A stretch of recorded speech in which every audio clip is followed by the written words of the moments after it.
नमस्कार।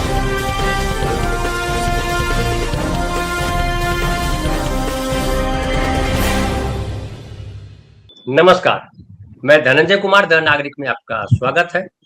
साहित्य की चर्चा में आज हम फिर से एक बार हैं आपके सामने और हमारे साथ है जगदीश्वर चतुर्वेदी सर। सर आपको प्रणाम।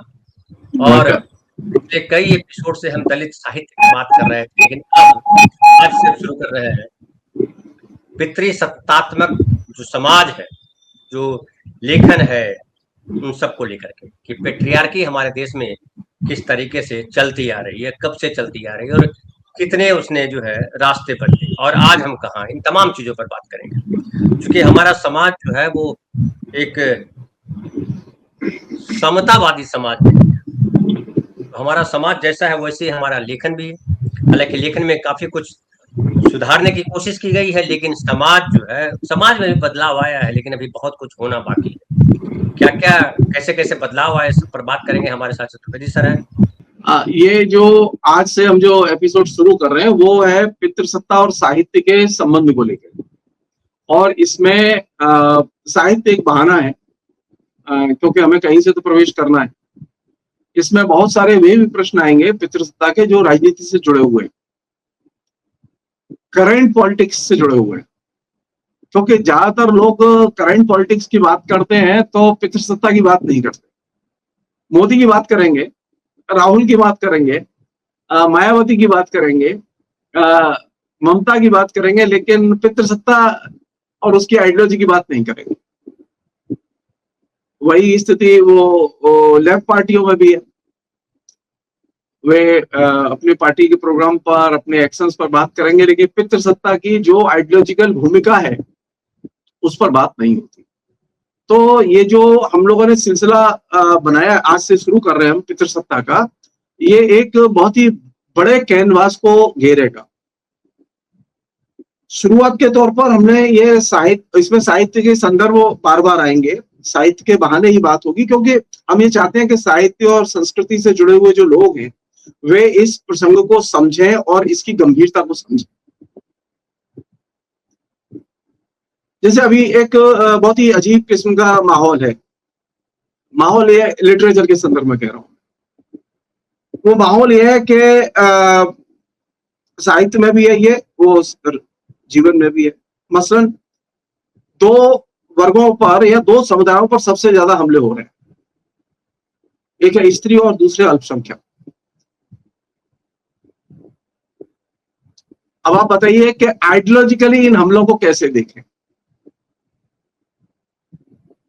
आइडियोलॉजिकली इन हमलों को देखने के लिए आपके पास में अगर पितृसत्तात्मक विचारधारा की समझ नहीं है तो आप इन हमलों का प्रतिवाद भर कर सकते हैं, विकल्प नहीं दे सकते।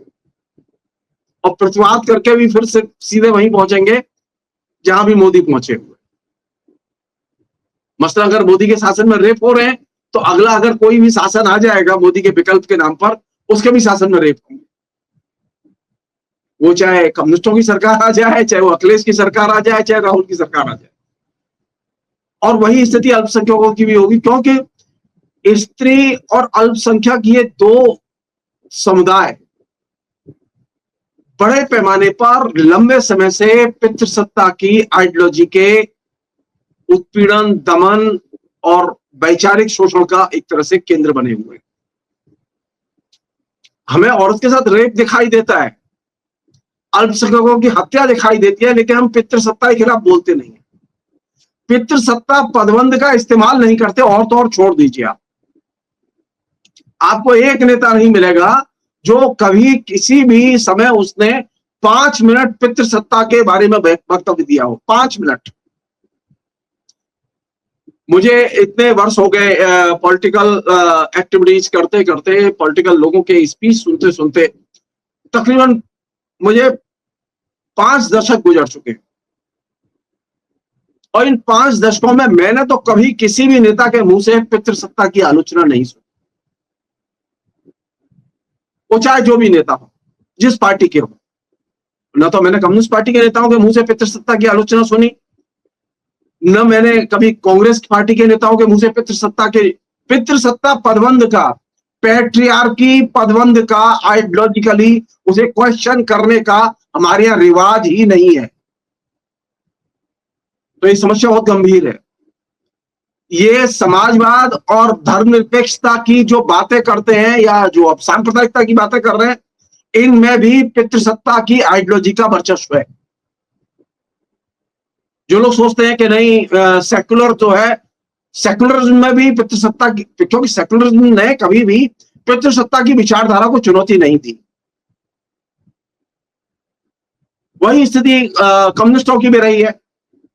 कम्युनिस्टों ने भी लंबे समय तक, ये तो हाल के वर्षों में, पिछले करीब 10-15 साल में महिला संगठन बनने के बाद में महिला संगठनों में थोड़ी सी ये चेतना आई है कि वे पितृसत्ता से जुड़े हुए आइडियोलॉजिकल फ्रेमवर्क की डिस्कशन कर रहे हैं, नीचे नहीं आया अभी।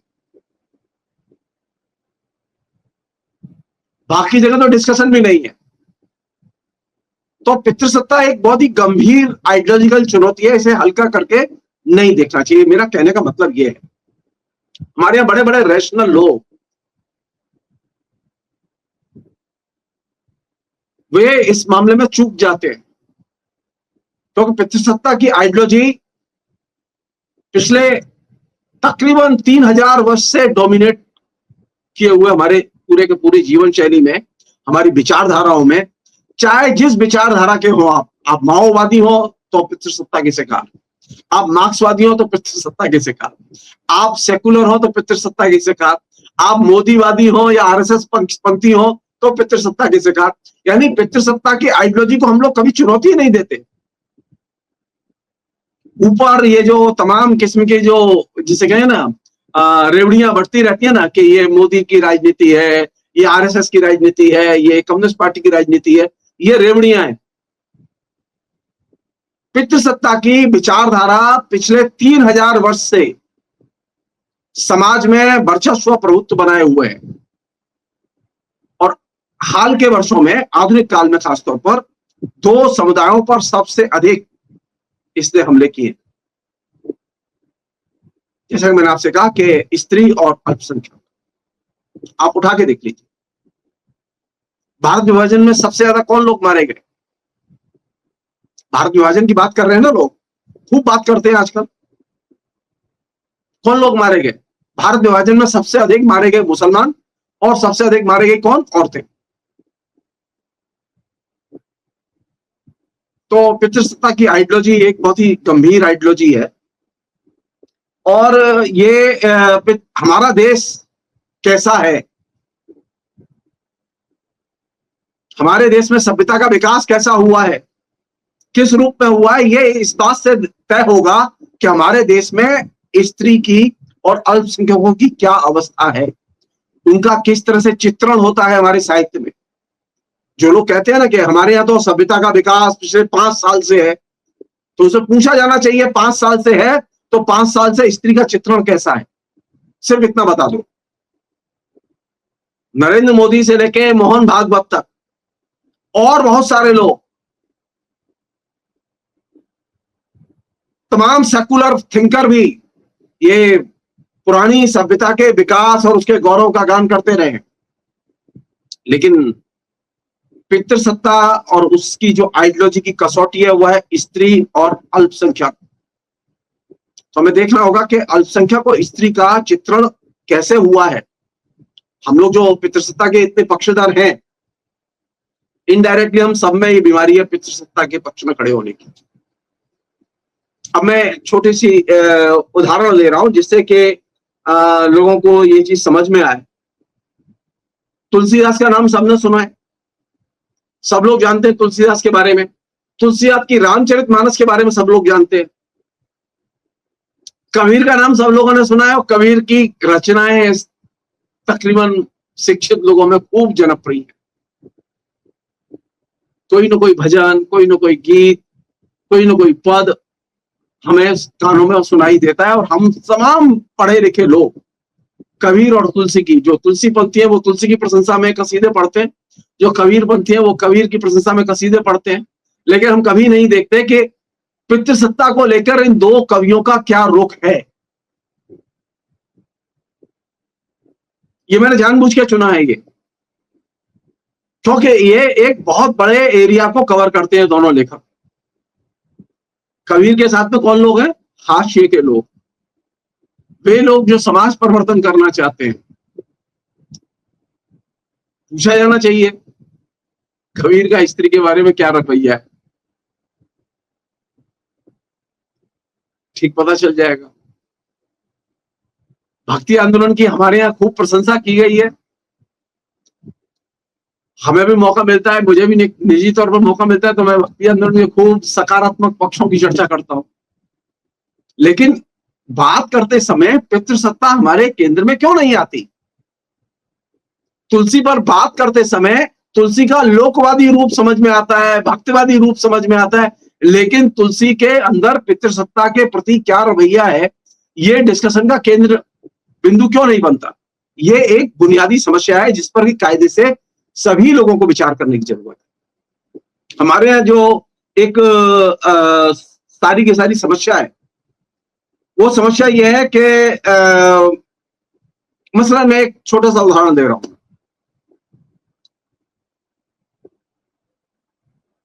तुलसी क्या किस तरह का परिवार है, किस तरह के परिवार की प्रशंसा की गई है, या भक्ति आंदोलन के कवियों में जो चीज सबसे महत्वपूर्ण है वो कौन सी है? सारे लोग जानते हैं भक्ति आंदोलन के कवि किस पर जोर देते हैं? वैराग्य पर।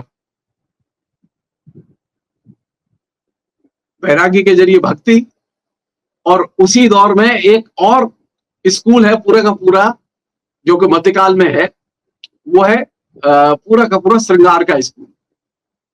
जो श्रृंगार की रचनाएं लिखी है, नक्सिक वर्णन की रचनाएं लिखी है जिन लोगों ने, तो एक तरफ हमारे यहाँ श्रृंगार से प्रेरित रचनाएं लिखने वाले लेखक हैं, और एक तरफ हमारे यहाँ वैराग्य से, भक्ति से केंद्र को केंद्र में रख के लिखने वाले लेखक हैं। ये दो बड़े स्कूल हैं हमारे यहाँ।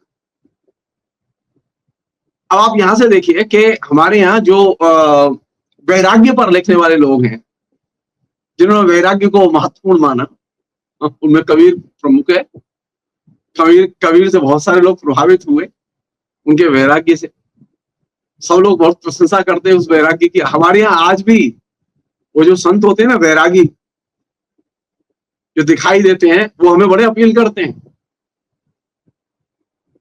वो तमाम जितने कल्ट गुरु घूम रहे हैं नए, वो खूब वैरागियों की तरह खूब दिखाई देते हैं कि उनका कोई लेना देना नहीं है, लेकिन उनके पास सब कुछ है, लेकिन वैराग्य जो है वो एक अपील करता है। आप जान लीजिए कि वैराग्य का कॉन्सेप्ट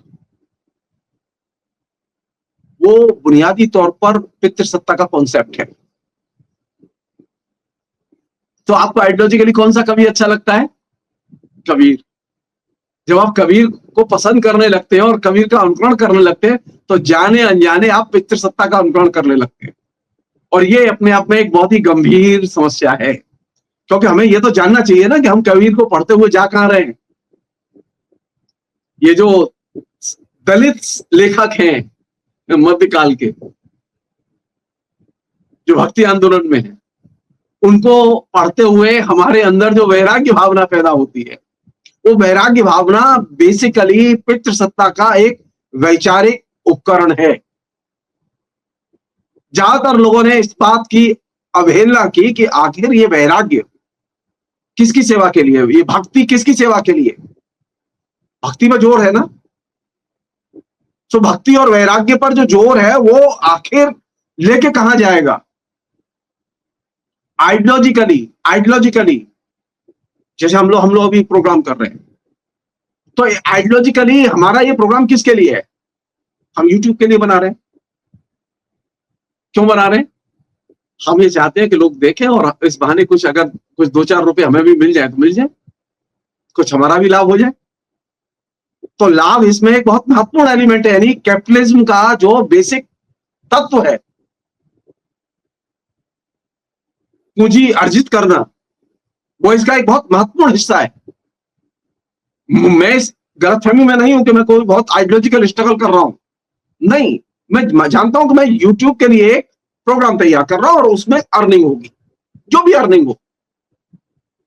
लेकिन उसमें अर्निंग होगी, या अर्निंग हासिल करना मेरा लक्ष्य है कि वो कमाए कुछ। वैराग्य और धर्म, ये जो भक्ति आंदोलन में दिखाई देती है, उस भक्ति और वैराग्य की जो का लक्ष्य है वो क्या है? पितृ सत्ता। जिस तरह से यूट्यूब का, अगर आप ये कहें नहीं ये तो फ्रीडम ऑफ एक्सप्रेशन तो है, सतह में तो वही है, लेकिन आइडियोलॉजिकली क्या है? आइडियोलॉजिकली एक पूंजीवादी क्रिया है, पूंजीवादी कम्युनिकेशन में दाखिल होना है। पूंजीवादी कम्युनिकेशन में दाखिल होने की पहली शर्त है आप इन्वेस्ट करें, तब आपको रिटर्न मिलेगा। आप इन्वेस्ट कर रहे हैं कि आप अपने रिकॉर्ड कर रहे हैं, आपका 1 GB खर्च हो जाएगा, 1.5 GB खर्च हो जाएगा, आपके 60-70 रुपए खर्च हो जाएंगे। उसके बाद में आप रिकॉर्ड करेंगे, फिर उसे अपलोड करेंगे तो आपके 10-20 रुपए और खर्च हो जाएंगे। तो आपका एक वीडियो तैयार होते होते आपके 90 रुपए 100 रुपए खर्च हो जाएंगे। किसका तर्क है ये? कैपिटलिज्म का। तो यहां जो ज्ञान का जो व्यापार है, अभिव्यक्ति की स्वतंत्रता का जो व्यापार है, वो पूंजीवाद के व्यापार से जुड़ा हुआ है। उसी तरह भक्ति और वैराग्य का जो कार्य व्यापार है वो पितृसत्ता के उसूलों से जुड़ा हुआ है। हम में से अधिकतर लोग इसकी अनदेखी करते हैं। उन्हें भक्ति अच्छी लगती है, उन्हें वैराग्य अच्छा लगता है, लेकिन वो लेके कहां जाएगा? वो लेके जाएगा आपको पितृसत्ता की शरण में। नंबर 1। अब जैसे तुलसी पर जब बात होती है तो बात करते समय लोग, जैसे मैंने आपसे जैसे शुरू में अनुरोध किया कि वे ये ध्यान नहीं देते कि विवाह संस्था के प्रति क्या रुख है हमारा। विवाह संस्था तो बहुत ही महत्वपूर्ण संस्था है ना, सैकड़ों सालों से चली आ रही है। कैसी थी हमारे यहाँ विवाह संस्था? क्या आज जैसी है वैसी थी? नहीं। 47 में संविधान जब बना तो हमने एक पत्नी प्रथा अपनाई, और अगर आपको दूसरी शादी करनी है तो पहली पत्नी से तलाक लेना होगा। लेकिन 47 के पहले यह स्थिति नहीं थी, बहुपत्नी प्रथा थी। अब आप यहां से देखिए, संविधान ने एक कदम आगे गया वो, और उसने एक निर्णय लिया कि आप एक पत्नी प्रथा का पालन करें। तुलसीदास की रामचरितमानस इस अर्थ में एकदम विशुद्ध, जिसे हम लोग मर्केंटाइल कैपिटलिज्म कहते हैं पॉलिटिकल इकोनॉमी की भाषा में, हिंदी में कहते हैं व्यापारिक पूंजीवाद, जो कि आज के पूंजीवाद की आधारशिला है। तुलसी ने जब रामायण लिखी, रामचरितमानस लिखा, तो उस समय व्यापारिक पूंजीवाद का आगमन हो चुका था, और व्यापारिक पूंजीवाद के लिए फिर नए किस्म के जीवन संबंधों की और नए किस्म के दृष्टिकोण की जरूरत थी। पूर्व व्यापारिक पूंजीवाद के पहले के जीवन संबंध, जीवन शैली, दृष्टिकोण वे प्रासंगिक नहीं थे। तो तुलसी ने पक्ष लिया व्यापारिक पूंजीवाद का, और व्यापारिक पूंजीवाद के लिए एक नए संबंध की जरूरत थी। वो नया संबंध क्या था जिसका उन्होंने चित्रण किया? वो ये था कि विवाह संस्था कैसी हो, ये प्रश्न केंद्र में रखा। अब ये अगर प्रश्न केंद्र में रखेंगे कि विवाह संस्था कैसी हो और तुलसी की सहानुभूति किस तरह के विवाहों के प्रति है, तो आपको रामचरितमानस को पढ़ने में मजा आएगा। दशरथ की एक से अधिक शादी और राम की एक शादी। व्यापारिक पूंजीवाद या कैपिटलिज्म को, जिसमें कि हम लोग अब हैं, उसको कौन सी संविधान में शादी की अनुमति है? एक। तुलसी की शादी राम की कैसी हुई? एक। दशरथ की अनेक थी, लेकिन तुलसी ने राम की एक शादी रखी, और एक शादी रख के सहानुभूति किसके साथ थी? राम के प्रति, दशरथ के प्रति नहीं। दशरथ के प्रति नहीं। जो लोग बहुत ही विनम्रता से कह रहा हूं ये बात कि वो बहुत सारे कृष्ण के भक्त हैं और कृष्ण के अनुयायी, कृष्ण बहुत देखा है। कृष्ण की क्या कमजोरी थी? कृष्ण की कमजोरी यही थी ना कि वहां कृष्ण की अनेक पत्नियां थी। अनेक पत्नी की प्रथा, बहुपत्नी प्रथा जिसे हम लोग कहते हैं, बहुपत्नी प्रथा व्यापारिक पूंजीवाद के पहले की प्रथा है। सूरदास इसे पकड़ नहीं पाए, लेकिन तुलसीदास ने इसे पकड़ लिया कि नहीं, हम जिस युग में हैं और जो भविष्य है जिस युग का, वो है कैपिटलिज्म, जो कि व्यापारिक पूंजीवाद से शुरू हुआ। सूरदास के समय में भी व्यापारिक पूंजीवाद था, लेकिन सूरदास की सहानुभूति किसके साथ थी? बहुपत्नी प्रथा के रूप में कृष्ण के साथ।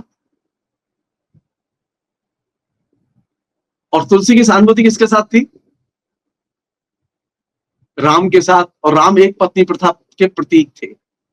ये जो डिफरेंस है, ये पितृसत्ता को के पुराना रूप और पितृसत्ता का नया रूप।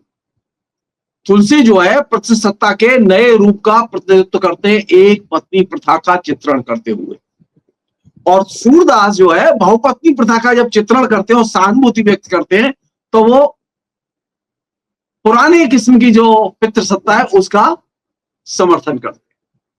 अच्छा, अब हमारे यहाँ देखिए, अब आप यहां से देखिए कि लोग किससे प्रभावित है ज्यादा?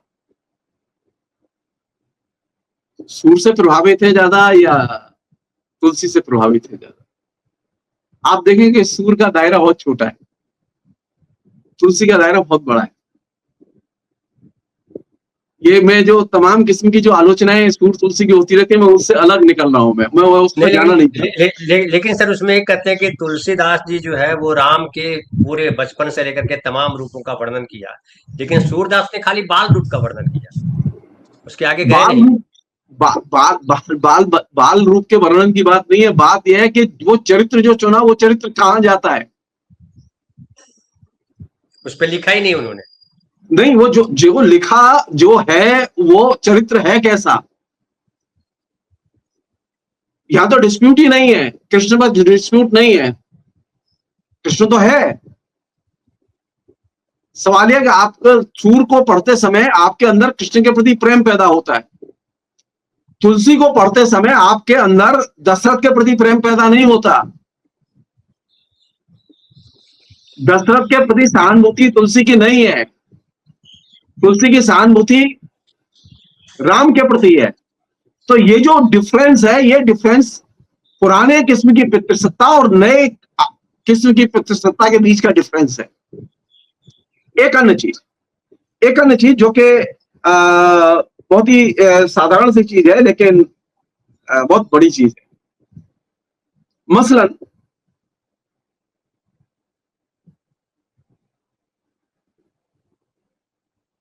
सामंती समाज में शादी पहले और प्रेम बाद में।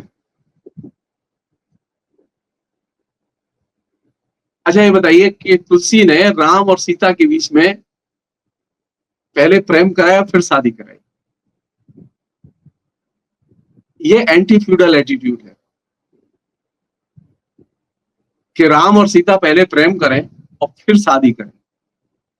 ये वर्णन बार बार किया उन्होंने कि ये पहले प्रेम करते थे, इसीलिए इनकी शादी हो रही है।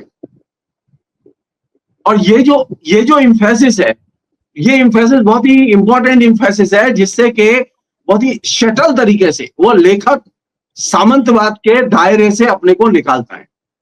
हम जो आज के दौर, तो क्या सर वाल्मीकि के रामायण में ये प्रसंग नहीं है? नो, अच्छा, प्रेम नहीं देखियो, आप जैसे सिनेमा वाले हैं, तो सिनेमा के लोग बहुत सारी चीजें बहुत ही जिसे कहें कि छोटे छोटे तरीके से पेश करके निकल जाते हैं। वो जिसे लोग हम कहते हैं ना, सेट की सजावट में बहुत सारे रहस्य छुपे होते हैं आइडियोलॉजी के। तो कैमरा है ना, वो तो कैमरा घुसा और उसने 1 सेकंड में कैमरे ने पूरे कमरे का दृश्य हाथ में लिया और कैमरा निकल गया। अब उसमें अनेक चीजें आ गई। वह साहित्यकार कैमरे की तरह घुसता है और फोटो खींच के निकल गया वो। अब आप देखिए आपको कौन सी चीज देखनी है। हमारे यहां मुसीबत यह है कि हम जब पितृसत्ता की बात करते हैं तो हमें यह देखना चाहिए क्या कबीर ने प्रेम की हिमायत की? नहीं।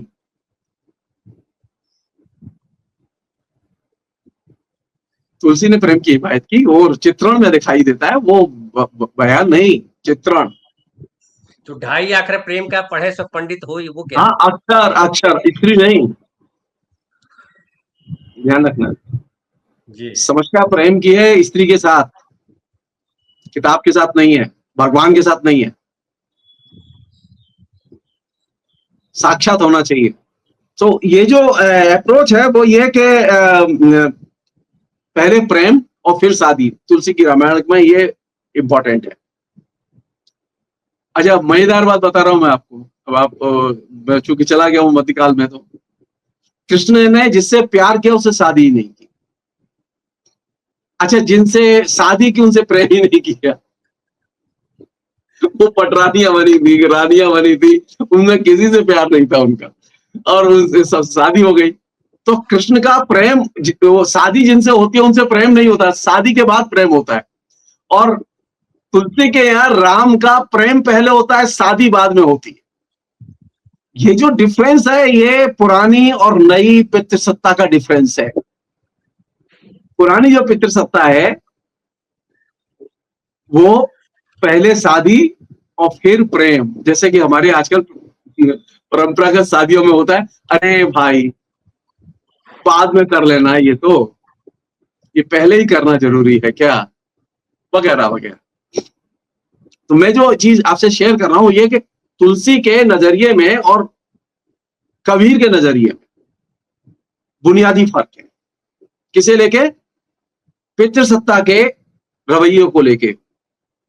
तुलसी आधुनिक काल से जुड़ी हुई पितृसत्ता के रूपों को रिप्रेजेंट करते। मैं ये नहीं कह रहा वो तुलसी पितृसत्ता से मुक्त है। पुरानी पितृसत्ता जो सामंती पितृसत्ता थी उसके रूपों से वो अपने को मुक्त करते हैं और नई पितृसत्ता पर जोड़ देते हैं, पहले प्रेम फिर विवाह। अच्छा, यही तो चल रहा है, इसी पे तो लड़ाई हो रही है अभी भी। यंग लड़के लड़कियों में किस बात, लोग कहते हैं ना इम्पैक्ट, तुलसी का क्या इम्पैक्ट है? आपको लगता होगा कि राम का इम्पैक्ट है, आपको लगता होगा अयोध्या वाला राम का इम्पैक्ट है। नहीं, तुलसी का बड़ा इम्पैक्ट यह है कि तुलसी पहला पोएट था जिसने इस बात पर जोर दिया, पहले प्रेम फिर शादी। आप देखिए युवाओं में किस चीज को ले, वो नहीं जानता युवा कि उसके अंदर ये विचार कहां से आया। ये तो हम जानते हैं कि ये विचार सबसे पहले किसने इसे गढ़ा। एक और चीज है, बहुत ही इंपॉर्टेंट चीज बता रहा हूं मैं आपको, पितृसत्ता की जो सबसे बड़ी मुसीबत है।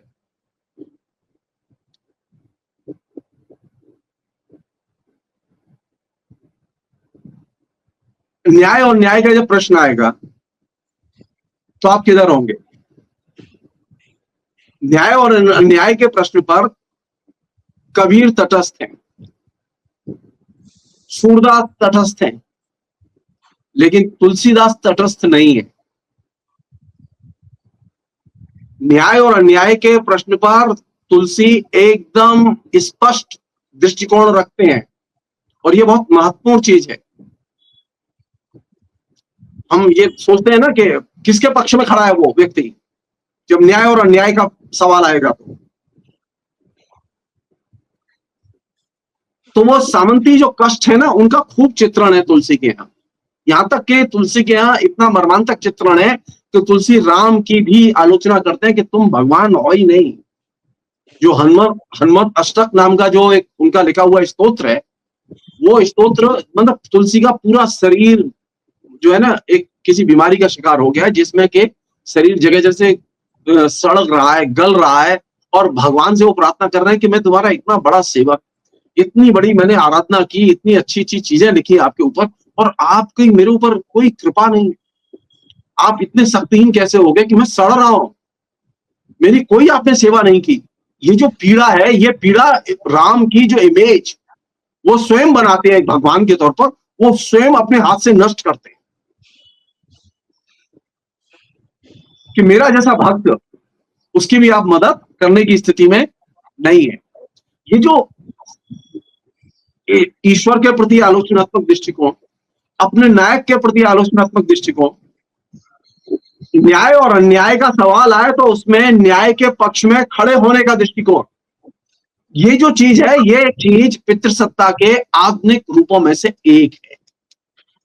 ये अभी आजकल हम लोग बात करते हैं ना कि अदालत न्याय के साथ है या अन्याय के साथ है, बार बार ये प्रश्न आता है ना। तो ये और ये अभी और भी उठेगा, आगे भी उठेगा, पिछले भी वर्षों में होता रहा है। क्यों? क्योंकि ये एक टेस्ट ग्राउंड है। लेखक अन्याय के साथ खड़ा है या न्याय के साथ खड़ा है, बुद्धिजीवी न्याय के साथ खड़ा है या अन्याय के साथ खड़ा है। जब हम कहते हैं कि न्याय के पक्ष में खड़े होने का मतलब है हाशिए के लोगों के साथ खड़ा होना। अब आप देखिए कि रचना में लेखक हाशिए के लोगों के साथ है कि नहीं है। मध्यकाल का लेखक, खासतौर पर तुलसी, जिसके बारे में बहुत कहते हैं ना, वो मनुवादी है, ब्राह्मणवादी है, ये मतलब ये तमाम किस्म के आरोप लगा के उसे लांछित करने की कोशिश करते हैं लोग। मेरी उनसे विनम्र प्रार्थना है कि वो इस तरह से लांछित न करें, क्योंकि उसका जो इम्पैक्ट एरिया है वो बहुत बड़ा है, बहुत बड़ा है। मतलब जैसा कि मैंने आपसे कहा कि पहली चीज तो यही उसने दी मुझे, कि मेरे नौजवान को दी, मेरे भारत को दी, कि तुम प्यार पहले करो फिर शादी करो, और शादी करो तो एक पत्नी होनी चाहिए। ये साधारण बात नहीं थी। थर्ड चीज जो कि इंपॉर्टेंट चीज थी, जिस पर के कायदे से बात की जानी चाहिए, वो ये कि कबीर का स्त्रियों के प्रति कोई दायित्व बोध नहीं है।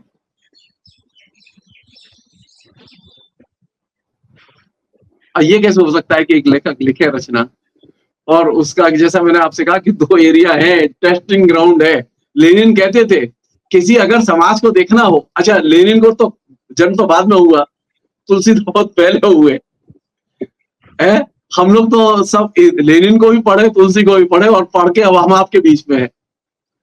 लेनिन ने कहा था कि अगर किसी समाज को देखना है तो देखो कि वहां स्त्री की अवस्था कैसी है। पितृसत्ता को देखना है तो वहां देखो कि वहां स्त्री की अवस्था कैसी है। लेखक जो ये कहता है कि वो समाज बदलना चाहता है, तो सवाल यह है कि क्या स्त्री के प्रति उसके अंदर दायित्व बोध है। अब देखिए जरा, आप स्टेटमेंट उठा के देखिए, पिछले 100 साल के लेखकों के स्टेटमेंट उठा के देखिए कि स्त्री के प्रति दायित्व बोध के से जुड़े हुए कितने स्टेटमेंट उनके मिलेंगे आपको, उनकी रचनाओं में मिलेंगे आपको। अब ये देखिए, मध्यकाल के लेखकों को देखिए कि स्त्री के प्रति दायित्व बोध टेस्टिंग ग्राउंड है। तो कबीर के बारे में जब हम ये कहते हैं कबीर क्रांतिकारी थे, हमारे खूब लिखा गया कबीर को लेकर, तो कबीर का क्या स्त्री के प्रति दायित्व बोध था? नहीं। दायित्व बोध का मतलब समझ रहे आप? दायित्व बोध का मतलब यह है कि स्त्री के लिए स्पेस क्रिएट करना। तुलसी के यहां स्त्री सबसे ज्यादा वोकल है, सबसे अधिक चित्रण है तुलसी के यहां स्त्री का। मध्यकाल में स्त्री को सार्वजनिक स्पेस में लाना, हमारे तो अभी लड़ाई हो रही है सार्वजनिक स्पेस में स्त्री के लिए। आप यहां से सोचिए कि रामायण में जो चित्रण है सार्वजनिक स्पेस में स्त्री का, वो चित्रण मध्यकाल की किसी भी बड़े रचनाकार के यहां नहीं मिलता।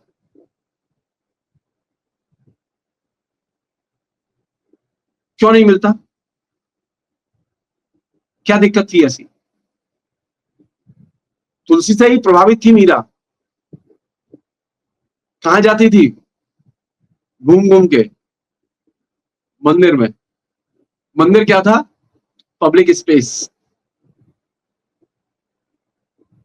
सार्वजनिक स्पेस में स्त्री की भूमिका को चित्रित करना, स्त्री के रूपों को चित्रित करना, यह एक तरह से स्त्री के पक्ष में खड़ा होना था। तुलसी के यहां जितना व्यापक चित्रण स्त्री का है, अन्य किसी भी भक्ति आंदोलन के लेखक के यहां नहीं है। रिजेक्ट करना बहुत आसान है कि तुलसी ऐसे हैं, ऐसे हैं, ऐसे हैं, रिजेक्ट कर दो, लेकिन उसमें से काम की चीज निकालना बहुत मुश्किल है। और इसमें टेस्टिंग ग्राउंड है स्त्री के प्रति दायित्व बोध, और उसका जो एक बहुत छोटा पहलू है वो ये स्त्री का सार्वजनिक स्पेस में चित्रण। जैसे रामचंद्र जी जब विदा हो रहे हैं, जा रहे हैं, वन को जा रहे हैं, उसका चित्रण देखिए, औरतें निकली हुई हैं घरों से, वो कैसे बोल रही हैं, कैसे बता रही हैं, कैसे स्वागत कर रही हैं, कैसे विदा कर रही हैं। अच्छा सोचो मध्यकाल में, आज की डेट में नरेंद्र मोदी की पब्लिक रैली हो और उसमें औरतें कैसे सच के जाएं, देखें, आयोजन करें, इसका चित्रण नहीं मिलेगा। तुलसी का चित्रण मिलेगा। तुलसी आज के किसी भी विज्ञापन निर्माण करने वाली कंपनी या पीआर कंपनी से ज्यादा ताकतवर है। किसके लिए स्पेस तैयार किया उसने? स्त्री के लिए सार्वजनिक स्पेस तैयार किया उसने, कि स्त्री की अगर सार्वजनिक स्पेस में उपस्थिति नहीं होगी, हम तो कैसी स्त्री चाहते हैं? हम ऐसी स्त्री चाहते हैं जो बोले नहीं। आपने कभी जो भीड़ देखते हैं, आप विजुअल देखते हैं नेताओं के, जब जाते हैं नेता तो चारों तरफ, दोनों तरफ भीड़ होती है, वहां औरतें बोलती हुई देखी है कभी? कभी एंकर उनके बारे में बताते हुए देखा है कि चलो उसने 10 मिनट खर्च किए औरतों के बारे में? नहीं, वो जानता ही नहीं है। तुलसी की स्त्रियां बोलती हैं। ये जो स्त्रियों का बोलना, ये मध्यकाल के दृष्टिकोण से देखें तो बहुत बड़ी घटना है, और ये सीखने की चीज है कि हमें किसके लिए स्पेस देना चाहिए? स्त्री के लिए। पब्लिक स्पेस पर स्त्री को बोलने की स्वतंत्रता होनी चाहिए। उसके चित्रण को पेश करके तुलसी ने एक नई किस्म की चीज क्रिएट की। एक अन्य चीज है जो कि ये आखिरी पॉइंट है इस पूरे प्रसंग में, वो ये कि तुलसी के यहाँ स्त्री बायोलॉजिकल नहीं है। बायोलॉजिकल मतलब समझ रहे आप? जैसे होता था कि पुराने श्रृंगार कवि थे, लेखक थे श्रृंगार से प्रभावित, तो वे लोग जो है ना नक्शी वर्णन करते हुए एक स्त्री का चित्रण करते थे। वो नीचे से ऊपर तक कैसी सजी हुई है, उसके एक एक अंग प्रत्यंग कितने आकर्षक हैं, कितने कामोत्तेजक हैं, आंखें कैसी हैं, भ्रू कैसी है, पृष्ठभाग कैसा है, अग्रभाग कैसा है, वगैरह वगैरह, वो पूरा वर्णन भरा हुआ है। वो मौका लगेगा तो उस पर बात करूंगा बाद में। तो ये जो चीज है, ये चीज अपने आप में ये ऐसी थी जो कि श्रृंगार साहित्य में 1800 वर्ष से चली आ रही थी। संस्कृत की पूरी परंपरा इस बायोलॉजिकल जो है चित्रण से भरी हुई है। तुलसी के यहाँ स्त्री कैसी है? सामाजिक स्त्री है, बायोलॉजिकल स्त्री नहीं है। उसकी एक सोशल आइडेंटिटी है। सीता है, उसकी एक सामाजिक पहचान है। सीता का के श्रृंगार का वर्णन नहीं है। हो ही सकता था, रानी थी, राम की पत्नी थी, श्रृंगार वर्णन नहीं किया जा सकता था उसका? किया जा सकता था। लेकिन तुलसी ने श्रृंगार का वर्णन नहीं किया। क्यों? क्योंकि तुलसी के यहाँ स्त्री की जो पहचान है, आइडेंटिटी, वो एक सामाजिक स्त्री की आइडेंटिटी है। और ये अपने आप में पुरानी पितृसत्ता के दायरे से स्त्री को निकालना था। पुरानी पितृसत्ता का जो दायरा था वो स्त्री को बायोलॉजिकली चित्रित करने का दायरा था, जिसको कि श्रृंगार रस की आड़ में हमने पेश किया। हमें कौन सी स्त्री अच्छी लगती है अभी भी? वो बायोलॉजिकल। वो देखने में कैसी है? अच्छा, ये जो प्रश्न है वो देखने में कैसी है, बस इसी से आपको पता चल जाएगा कि ये बायोलॉजिकल देख रहे हैं, ये उसे सोशली नहीं देख रहे। ये जो फर्क है, ये फर्क इतना महत्वपूर्ण फर्क है कि हमारे अधिकतर आलोचक इसकी अवहेलना करते रहे हैं, जो कि एकदम अवहेलना के लायक नहीं है। मुझे अगर पितृसत्ता के दृष्टिकोण को पेश करना है और चुनौती देनी है पुराने रूपों को, तो स्त्री की सामाजिक आइडेंटिटी, सामाजिक निर्मिति के रूपों को सामने लाना होगा। और यह चीज सबसे पहले क्रिएट किसने की? कोइंसिडेंट की बात है कि सामाजिक स्त्री की छवि, पहचान निर्मित की तुलसी ने। और यह करके उसने पुरानी जो पितृसत्ता की के दायरे में जो स्त्री थी उसको बाहर निकाल के व्यापारिक पूंजीवाद के, आज की डेट में कौन सी हम स्त्री पर जोर देते हैं? हमारे यहाँ पहचान के रूपों में सामाजिक स्त्री केंद्र में धीरे धीरे आती चली जा रही है। ये बात दीगर है कि हमारे यहाँ बहुत सारा हिस्सा प्रभावित अभी भी ऐसा है जो कि श्रृंगार रस से प्रभावित है, जिसका असर विज्ञापन कंपनियों पर है। तो वे एक ऐसी स्त्री भी लाते हैं जो कि बायोलॉजिकल है, लेकिन ज्यादातर लोग अब ये महसूस करते हैं कि सामाजिक स्त्री की पहचान बहुत महत्वपूर्ण है। ये एक अपने आप में एक बड़ी उपलब्धि है हमारी, और इसे हमें समझना चाहिए। अंत में वो ये कि तुलसी की रचना में वैराग्य और वासना, इन दो पर जोर नहीं है, और ये बहुत बड़ी बात है। हमें क्या चाहिए अभी? या तो हम प्रेमानंद महाराज के पास जाते हैं, या फिर माधुरी दीक्षित के शरण में जाते हैं। गजब गजब, मतलब बेईमानी किए हुए हम अपने आप से। तुलसी दोनों तरफ कंट्रास्ट है सर, जी दोनों तरफ जी जी कंट्रास्ट। जी, लेकिन ये आइडियोलॉजिकली एक ही सिक्के के दो पहलू हैं। ये पितृसत्तात्मक विचारधारा के ही पहलू हैं। इसलिए हमें ये बात समझनी होगी कि तुलसी से मुझे जो चीज सीखने को मिलती है वो ये कि मुझे वैराग्य भी नहीं चाहिए, मुझे वासना भी नहीं चाहिए, मुझे रियल सामाजिक स्त्री चाहिए। अगर मुझे प्यार भी करना होगा तो मैं रियल सामाजिक स्त्री से प्यार करूंगा। वायवी जो श्रृंगार रस से सजी धजी, जो विज्ञापन से सजी धजी, और वो जो गुड़िया जैसी अभी लड़कियां सजा देती है ना, वो जो स्त्री है, वो स्त्री नहीं चाहिए। यही जो निगेशन है तुलसीदास के यहाँ, ये बहुत महत्वपूर्ण निगेशन है। और ये अपने आप में दो बड़े मैसेज हैं इसमें। पहला मैसेज, स्त्री को पब्लिक स्पेस दो, और पब्लिक स्पेस पर उसके अभिव्यक्ति की स्वतंत्रता को सुरक्षित करो। आपके यहाँ तो हालत इतनी खराब है, अगर एक लड़की सामान्य सा वीडियो बनाती हो और वो मजदूर आंदोलन के पक्ष में वीडियो बना दिया गया हो, तो आप उसे उठा के बंद कर देते हैं और उसकी जमानत नहीं होती। और हम राम के भक्त हैं। सोचिए तुलसी कितना बड़ा लेखक है और कितना ताकतवर लेखक है कि वहां स्त्रियां पब्लिक स्पेस पर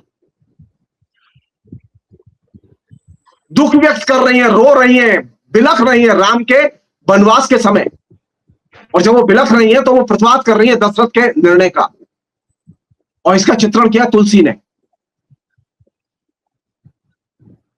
क्या चीज सीखी जानी चाहिए मुझे? मुझे सीखना चाहिए कि मैं कैसे स्त्री को चित्रित करूं, कैसे पेश करूं, कैसे उसका स्पेस सुरक्षित करूं। नंबर एक। नंबर दो, स्त्री के प्रति एक समानता का नजरिया होना चाहिए। ये दो चीजें पितृसत्ता के आधुनिक चरित्र के निर्माण में महत्वपूर्ण भूमिका अदा करती है। बहुत बढ़िया सर, आज एकदम अलग दृष्टिकोण है और बहुत सही कहा। मैं सोच भी रहा था कि जितने स्त्री पात्र हैं तुलसीदास की किताब में और रामचरितमानस में, हालांकि उसके कई उस समय स्त्रियों का यही रूप था, लेकिन उसमें भी सीता का जिस तरह से कैरेक्टर खड़ा किया है, महत्वपूर्ण कैरेक्टर है, महत्वपूर्ण कैरेक्टर है। इवन कैकेयी का हो या दूसरे और जो मंदोदरी का कैरेक्टर भी बहुत महत्वपूर्ण कैरेक्टर खड़ा किया। इस पे बाद में बात करेंगे। नहीं, मैं ऐसे बोलने के लिए बोल रहा हूँ। बहुत बढ़िया आपने छेड़ा सर। बहुत बहुत धन्यवाद सर आपका, और आप तमाम साथी जो देख रहे हैं कार्यक्रम, उनका भी बहुत बहुत आभार। और आपको कैसा लग रहा है कार्यक्रम, आप जरूर लिखें, क्योंकि सर जो है बहुत मेहनत करके ये हमारे साथ कार्यक्रम ये कर रहे हैं, और मंशा यही है। सर ने ठीक कहा कि यूट्यूब से अर्निंग का एक मोटो है कि हमें कमाई हो, कुछ हमें भी मिले। भाई हम तो चाहते हैं कि भाई जो चैनल चलाते हैं वो परिश्रम करते हैं, उनका तो इन्वेस्ट हो गया, 100 रुपए तो उनके खर्च हो गए लगे हाथों। बिल्कुल ज्यादा ही खर्च हो जाता है सर। कोई तो मैं कह रहा हूँ कुछ तो आए जी बिल्कुल। लेकिन एक जो महत्वपूर्ण मकसद ये है कि हम समाज को, अपने साहित्य को तरीके से समझे, सही तरीके से समझे, सही दृष्टिकोण से समझे। तो फिलहाल इतना ही। बहुत बहुत धन्यवाद, मिलते हैं फिर अगले एपिसोड।